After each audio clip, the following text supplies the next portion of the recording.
ये क्वेश्चन करते हैं। इस सर्किट में 2 कैपेसिटर लगे हुए हैं, C और 2C। C पे जो है वो इनिशियल चार्ज है CV/2, है ना, और इस तरह से है ना, प्लस CV/2 इधर, माइनस CV/2 इधर, पोलैरिटी इस तरह से शो की हुई है। अच्छा, स्विच जब क्लोज किया है तो करंट पूछा है एक तो, टाइम t=0 सेकंड पे, ठीक है।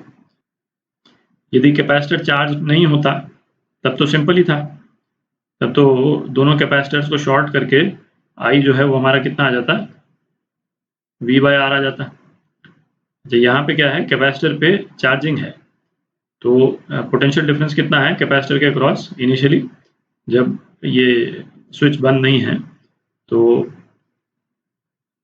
CV/2 अपॉन C,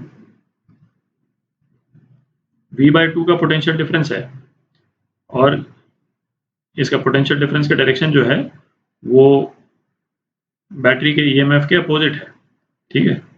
तो शुरू में कैपेसिटर जो है वो एक बैटरी के रूप में वर्क करता है, ठीक है। जो t=0 की जो बात की है, कैपेसिटर जो है वो बैटरी की तरह एक्ट करेगा एग्जैक्टली एट t=0, ठीक है।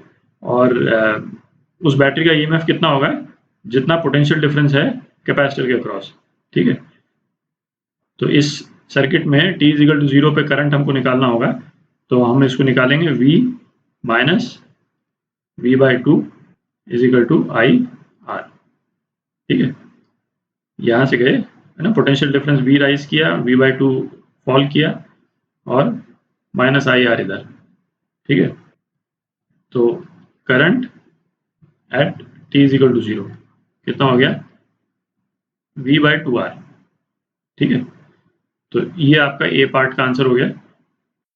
अच्छा, B पार्ट करते हैं। तो B पार्ट में ऐसा करते हैं, पहले अपन सॉल्व करते हैं ये मान करके कि इसमें चार्ज नहीं है ना, कोई इनिशियल चार्ज नहीं है। तो वो इसलिए करेंगे, आप फिर आप अच्छे से अप्रिशिएट कर पाइएगा कि ये जो इनिशियल चार्ज होने के कारण जो कैलकुलेशन में चेंज आएगा, है ना, उसको अपन अच्छे से अप्रिशिएट कर पाएंगे। तो ऐसा करते हैं, ये दोनों चार्जेस हटा देते हैं इस कैपेसिटर में से और फिर देखते हैं कि मतलब किस तरह से होता है ना, वो तो काफ़ी सिंपल टाइप का हो जाएगा। और उसके बाद में फिर चार्ज लगा करके और फिर एक्चुअल सॉल्यूशन निकालेंगे।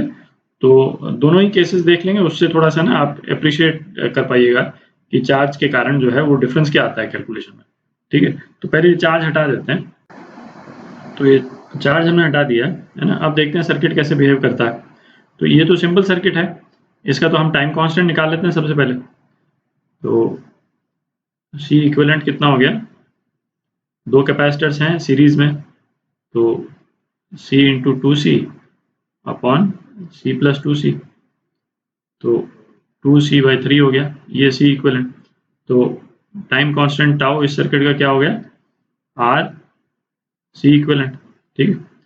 अच्छा, अब इसका दोनों कैपेसिटर्स पे चार्ज कितना होगा, कैपेसिटर्स पे चार्ज होगा V × C इक्विवेलेंट, तो कितना हो गया 2VC/3, ये चार्ज हो जाएगा, है ना, दोनों कैपेसिटर पे ये चार्ज हो जाएगा, प्लस 2CV/3 इधर, माइनस 2CV/3 इधर, प्लस 2CV/3 इधर और माइनस 2CV/3 इधर, ठीक है। ये तो दिख रहा। अच्छा, इसके अक्रॉस पोटेंशियल डिफरेंस कितना होगा, इस कैपेसिटर के across potential difference steady state में, ये तो स्टेडी स्टेट चार्जिंग है ना, फाइनल चार्जिंग इतनी हो जाएगी। तो स्टेडी स्टेट में इसके अक्रॉस पोटेंशियल डिफरेंस हो जाएगा 2V/3, ठीक है। और इसके अक्रॉस पोटेंशियल डिफरेंस हो जाएगा V/3। तो टोटल पोटेंशियल डिफरेंस दोनों कैपेसिटर के अक्रॉस V हो जाएगा, है ना, 2V/3 प्लस V/3, ठीक है। अच्छा, दोनों कैपेसिटर्स पे रेट ऑफ चार्जिंग तो एग्जैक्टली सेम होगी, ठीक है, क्योंकि आप ये वाला आइसोलेटेड लूप यदि हम लें तो जैसे जैसे इस वाले प्लेट पे -Q चार्ज होता जाएगा, वैसे वैसे 2C के जो अपर प्लेट है उस पे +Q चार्ज हो जाएगा, ठीक है। तो इसमें टाइम कांस्टेंट निकला हुआ है ही, फाइनल चार्ज कितना आना है वो भी हमको मालूम है, तो हम Q लिख सकते हैं, जो टाइम फंक्शन के रूप में, है ना, q को लिख सकते हैं। तो q कितना हो जाएगा, q naught 1 minus e to the power minus t by r c equivalent, सीधा ही लिख सकते हैं, ठीक है। और इसमें q नॉट कितना है, अभी अपन ने निकाला 2cv by 3 1 minus e to the power minus c equivalent लिख देते हैं 3t अपॉन 2rc, ठीक है। तो वो केस हो गया जब इस कैपेसिटर पे इनिशियली कोई चार्ज नहीं है, ठीक है। बट क्वेश्चन में क्या था, क्वेश्चन में इस कैपेसिटर पे इनिशियल चार्ज था। तो अब एक्चुअल क्वेश्चन करते हैं, इस रिजल्ट को यहाँ पे कोने में लिख लेते हैं, क्योंकि कंपेयर करने में, है ना, फिर सहूलियत होगी।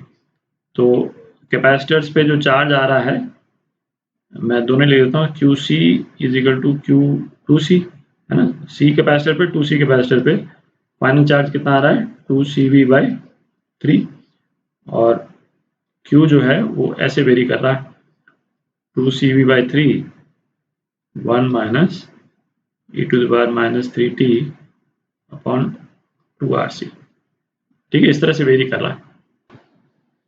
तो अब जो क्वेश्चन में जो सिचुएशन है उसको देखते हैं। तो इसमें हम क्या करते हैं कि जैसे इनिशियल चार्ज ऑन कैपेसिटर तो दे ही रखा है, जब हम स्विच को क्लोज करेंगे तो इस कैपेसिटर की चार्जिंग ऐड होगी इस पे, तो इस पे suppose plus Q charge add हुआ, यहाँ पे कितना हो जाएगा, ये माइनस क्यू हो जाएगा, ठीक है। और इधर कितना हो जाएगा, प्लस क्यू, और यहाँ हो जाएगा माइनस क्यू, ठीक है। तो पहले ऐसा करते हैं कि फाइनल चार्ज कितना होगा दोनों कैपेसिटर्स पे वो निकाल लेते हैं, ठीक है। तो स्टेडी स्टेट की इक्वेशन लिख रहे हैं। स्टेडी स्टेट में तो करंट तो जीरो हो गया, और ये V का पोटेंशियल ड्रॉप जो है वो दोनों कैपेसिटर के अक्रॉस होगा। तो V कितना हो जाएगा, CV by 2 plus Q into 1 by C, ये तो दिख रहा, ठीक है, प्लस Q अपॉन 2C, ठीक है।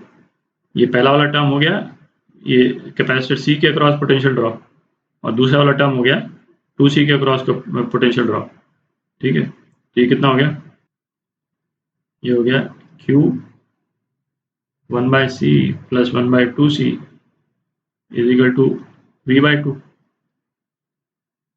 तो Q कितना आ गया, CV बाई 3 आ गया, ठीक है। तो चार्ज अक्रॉस कैपेसिटर C ये कितना हो जाएगा, CV by 2 plus CV by 3 5CV by 6, और चार्ज अक्रॉस कैपेसिटर 2C ये कितना हो जाएगा, CV बाई 3, ठीक है। अच्छा, अब यदि पोटेंशियल ड्रॉप हम देखें बेसिकली इसके, ठीक है, ये भी हम निकालेंगे अभी, बट इसके जो सारे एस्पेक्ट्स हैं ना वो हम देख रहे हैं, उसको आप जो अपन ने बिना चार्ज वाले कैपेसिटर वाला जो केस किया था, है ना, उससे आपको कंपेयर करने में इजी रहेगा। तो इसमें आप पोटेंशियल डिफरेंस देखें, पोटेंशियल डिफरेंस कितना हो गया 5V बाई 6 इधर और V बाई 6 इधर, ये भी डिफरेंट है। जो हमने पिछला वाला केस किया था उसके कंपैरिजन में ना, जो पोटेंशियल डिफरेंस है दोनों कैपेसिटर के अक्रॉस, तो वो भी डिफरेंट है, ठीक है।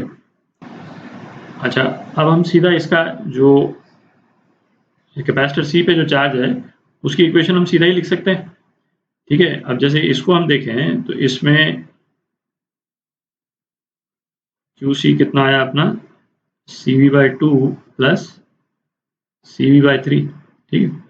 अब इसमें ये तो फिक्स कंपोनेंट है, ये हम चार्ज ऑन कैपेसिटर C की बात कर रहे हैं, तो ये तो फिक्स कंपोनेंट है। और वेरिएबल कंपोनेंट क्या है, ये है वेरिएबल कंपोनेंट।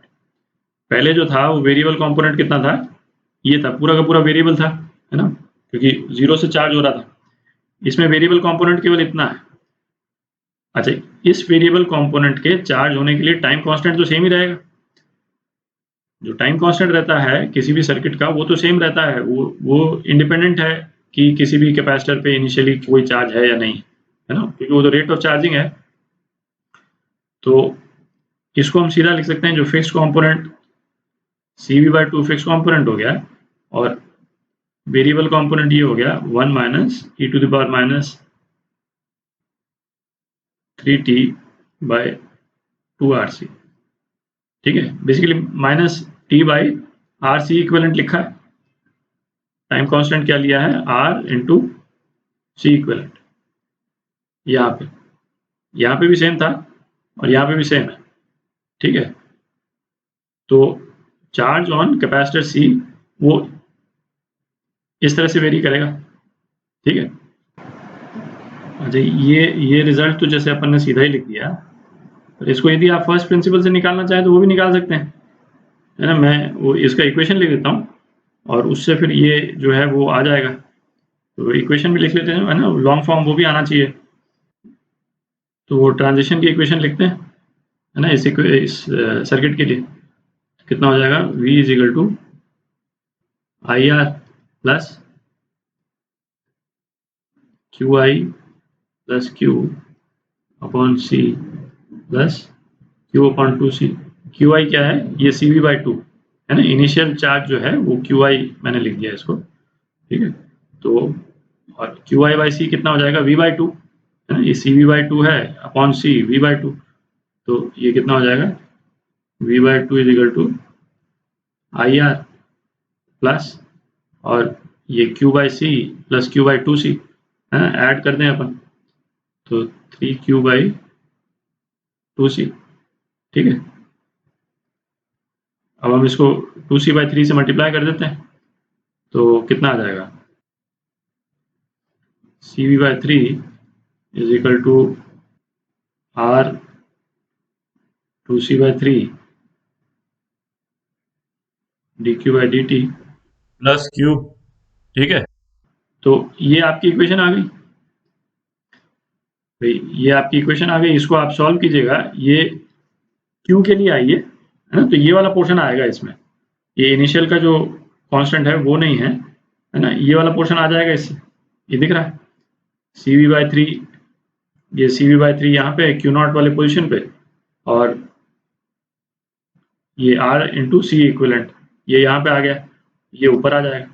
ठीक है, तो इस इक्वेशन से ये वेरिएबल वाला पोर्शन आ जाएगा, क्योंकि वही है Q अपन ने कौन सा लिया है, वेरिएबल वाला पोर्शन लिया है, ये वाला।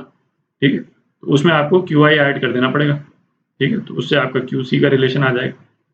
ठीक है, तो इसमें बेसिकली है ना, बिना इनिशियल चार्जिंग और फिर चार्जिंग के साथ में दोनों सिचुएशंस को उसका कंपैरिजन और करने का तरीका जो है वो क्लियर आना चाहिए। ठीक है।